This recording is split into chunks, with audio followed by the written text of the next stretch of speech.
amados, nós cantamos, louvamos, que se Deus é a luz em seu caminho, jamais você está sozinho, pois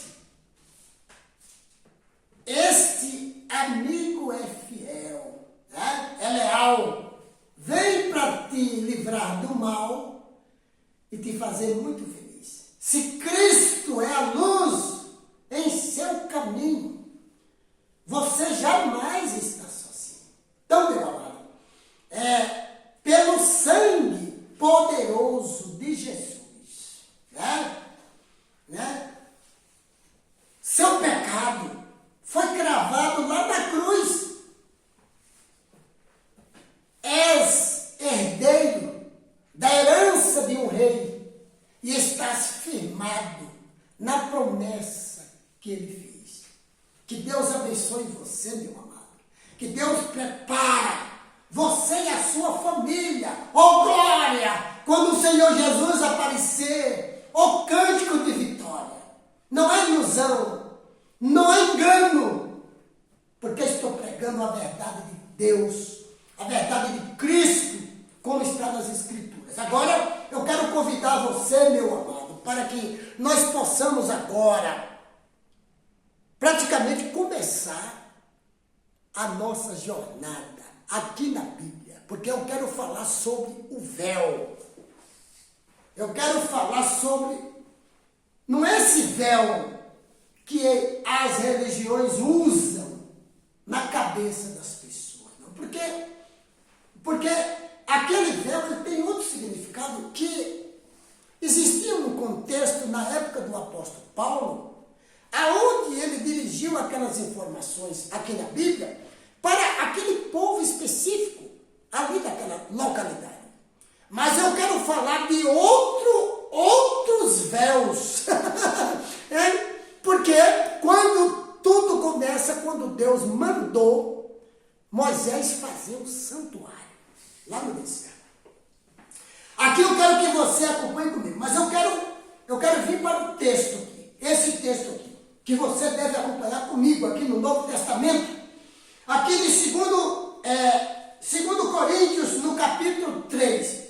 Vem comigo, porque desse texto aqui nós vamos lá para o Velho Testamento, nós vamos aqui para o Novo, nós vamos dar uma andadinha aqui na Bíblia para entender sobre essa questão do véu. As pessoas dizem assim, não, você é de onde eu sou? Aquele pessoal é da igreja do véu. Não tem uma igreja que usa o véu, mas não é esse véu que eu estou falando, não.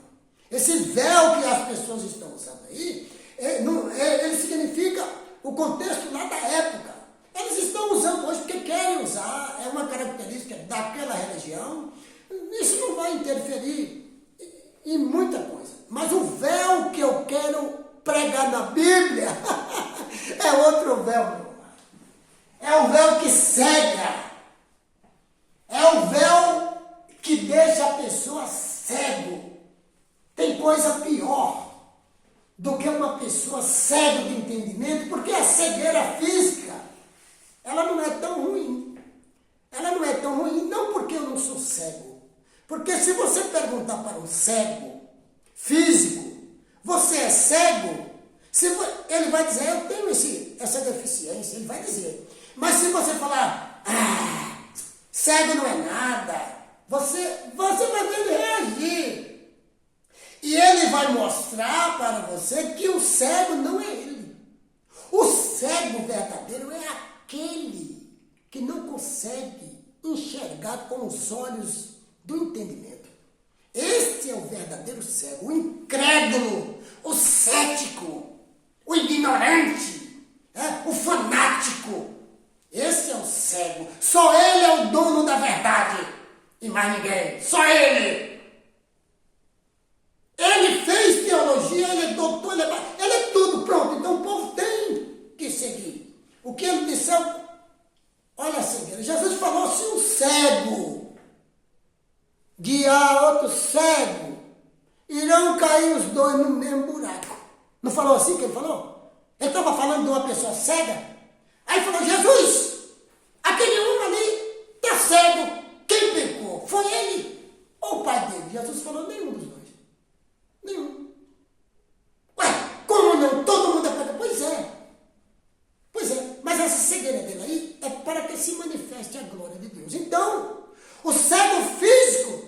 sempre é um verdadeiro cego. O verdadeiro cego é aquele que rejeita a verdade. Esse é cego, meu irmão. Esse aí é o cego perigoso, porque ele vai atrás da multidão, atrás de um guia que vai cair no buraco e ele também vai cair. Quando eu era de dentro da religião, eu ouvi muito uma história de um bode da Índia. Isso tem muitos anos, isso tem mais de uns 30 anos por aí. Esse bode da Índia, ele entrou no meio de um rebanho de ovelha.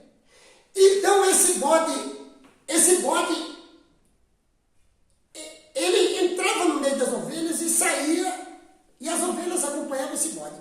O dono da propriedade começou a perceber que aquele rebanho de ovelha que entrava no galpão, aquele rebanho de ovelha não voltava. E a quantidade de ovelha começou a diminuir. Então, o dono da propriedade falou: oxe, o que está acontecendo? Será que tem algum animal pegando as minhas ovelhas? Acontece que tinha um galpão. E para fazer aquele galpão, do outro lado tiraram muita terra, ficou um despenhadeiro enorme. Ninguém entrava ali, ficava lá numa terra devoluta, lá para o outro lado. Então, fizeram para fazer o aterramento todo e ficou aquele negócio, aquela cratera, que colocava em risco. Então, toda ovelha que acompanhava o bode, certo? Chegava naquele buraco, o bode já sabia. Ele passava por um buraco, no galpão, e já voltava pelo outro lado. Mas as ovelhas, apressadas, iam. Quando não tinha a mesma destreza daquele bode, caía no regaceiro, e ia uma outra, quando pensava que não, tinha ovelha mutilada. Então, eu ouvi essa história por muito tempo. Hoje eu sei o significado dessa história. Você tem que prestar atenção, meu amado, a quem você está seguindo hoje. Se você se agarra na placa de uma religião, de uma igreja, e você diz: daqui ninguém me tira, daqui eu não saio, daqui ninguém me tira, eu quero te dizer uma coisa em nome de Jesus: tome cuidado. Esse é o momento mais perigoso da sua vida, que você não está conseguindo enxergar direito. A luz está aqui, ó. Salmo 119, verso 105. Lâmpada para os meus pés, luz para os meus caminhos é a tua palavra. Hebreus capítulo 4, verso 12. A palavra de Deus é viva e eficaz. Ela é mais cortante do que a espada de dois gumes. Ela divide entre pensamentos juntas e medulas. Lá no livro de Salmos e Provérbios fala: a palavra de Deus é escudo. O que é um escudo protetor? Que te protege. Lembra do escudo? Vem a lança, bota o escudo na frente e está protegido. Aqui, ó. Então, meus amados, preste atenção.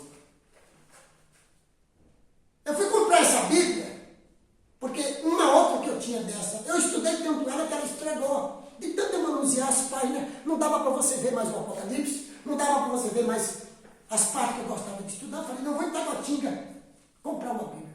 Eu cheguei em Tabatinga, fui apressar essa Bíblia aqui, NVI. R$300. Ou seja, para você ter uma Bíblia que você quer usar, você tem que pagar por ela. Mas eu pago satisfeito. Consegui comprar um pouquinho, pedi menos, comprei um pouquinho por menos essa Bíblia aqui.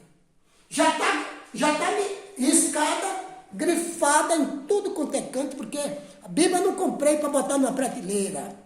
Bíblia eu compro para estudar. É para saber do sentido das coisas. O tempo que eu estou aqui na Terra, eu não vou perder meu tempo com coisas sem futuro. Tem pessoas que passam diante de uma televisão 4, 5 horas assistindo isso e aquilo, moda e um bocado de coisa. Mas pergunta se ela passa 4 horas estudando a Bíblia. Como é que ela vai aprender? Como é que ela vai conhecer as coisas eternas de Deus? Ela não tira tempo para orar.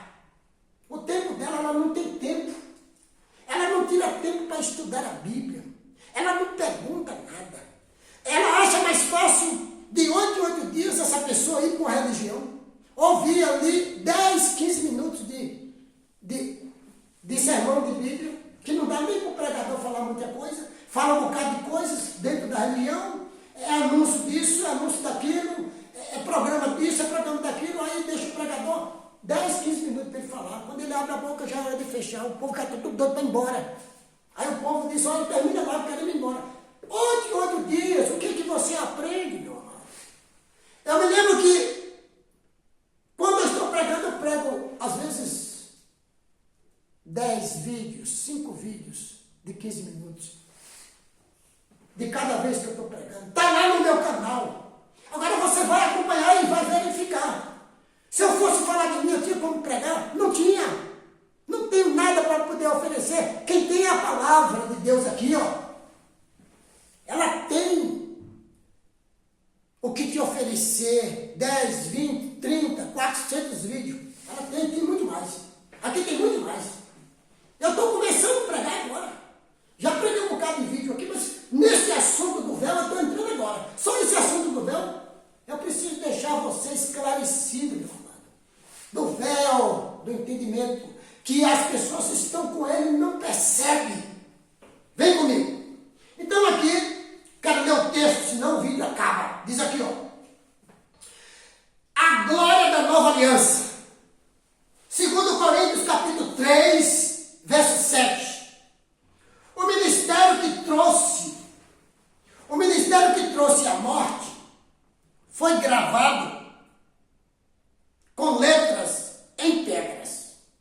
As duas tábuas, está falando aqui. As duas tábuas de pedra, que foi confirmado lá no Sinai, mas tinha a lei cerimonial, aquela lei, que está falando aqui daquela lei cerimonial, não é da lei de Deus. Presta atenção. Não é da lei de Deus, do 10 mandamentos, não. Era a lei cerimonial. A lei que foi dada no Sinai foi confirmada também, a lei de Deus.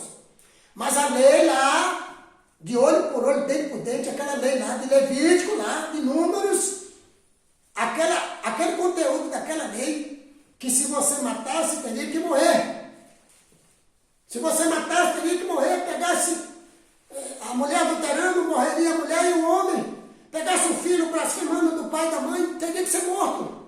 Pegasse uma pessoa que tivesse relações sexuais com bicho bruto, teria que ser morto, teria que ser apedrejado.